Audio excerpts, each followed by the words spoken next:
जय श्री राम।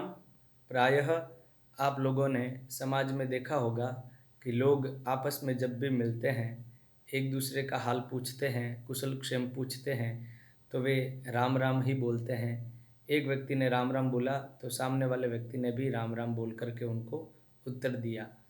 कहने का अभिप्राय, हमारे यहाँ ये परंपरा ही है कि एक व्यक्ति राम राम बोले तो उसके सामने अगला व्यक्ति भी उसको राम राम बोल करके उसका अभिवादन करता है।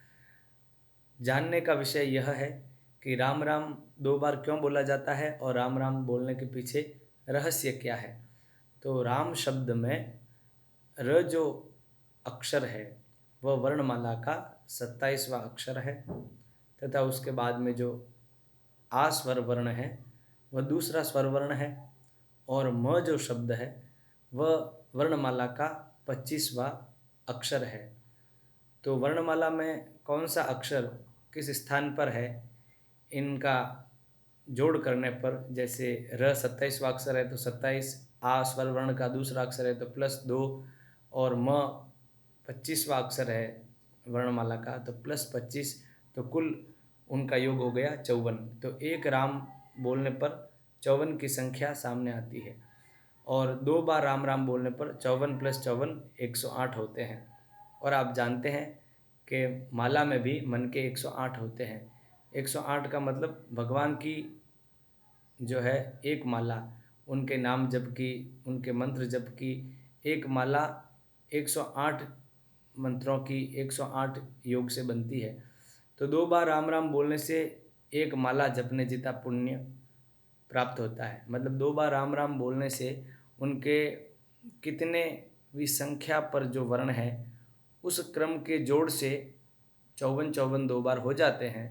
तो राम राम दो बार बोलने पर 54 + 54 108, यानी भगवान के 108 राम नाम लेने का पुण्य केवल राम राम बोलने से ही प्राप्त हो जाता है।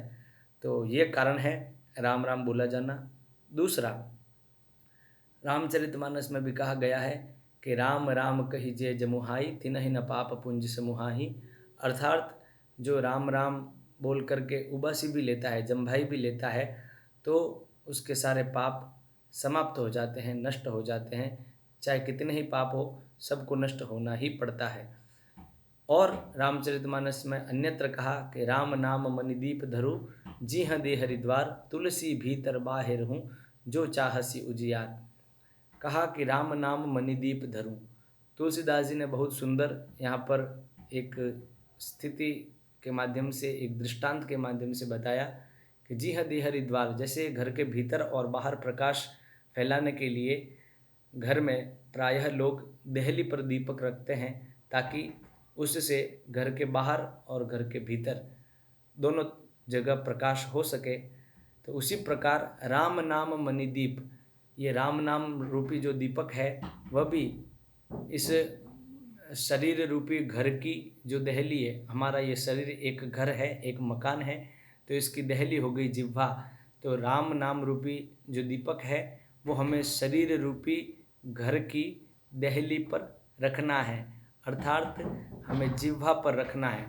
तो शरीर रूपी घर की दहली पर जब राम नाम रूपी दीपक रखा जाएगा तो वह भीतर भी अंतःकरण को शुद्ध करेगा, प्रकाशित करेगा, और बाहर भी लोगों को जो है उस नाम से मुग्ध करेगा, आनंदित करेगा और पवित्र करेगा।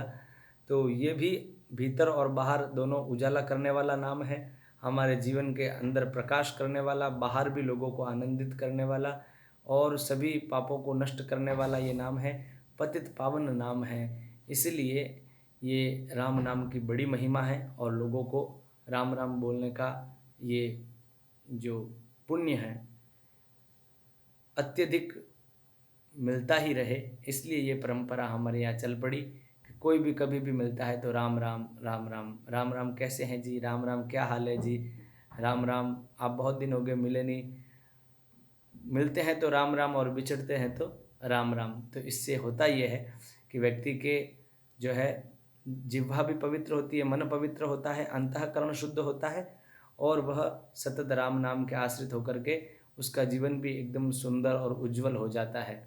आपने देखा होगा कई लोग गांव में भी, देहात में भी आज भी अपने बच्चों का नाम रामलाल, श्यामलाल, मोहनलाल, सोहनलाल वो इसलिए ऐसा रखते हैं ताकि किसी न किसी बहाने से भगवान का नाम आए। तो भगवान का नाम लेने के लिए कोई भी बहाना हो, बहाने सब चलेंगे, लेकिन अनिवार्यता है भगवान का नाम लेने की। आज के लिए इतना ही। जय श्री राम।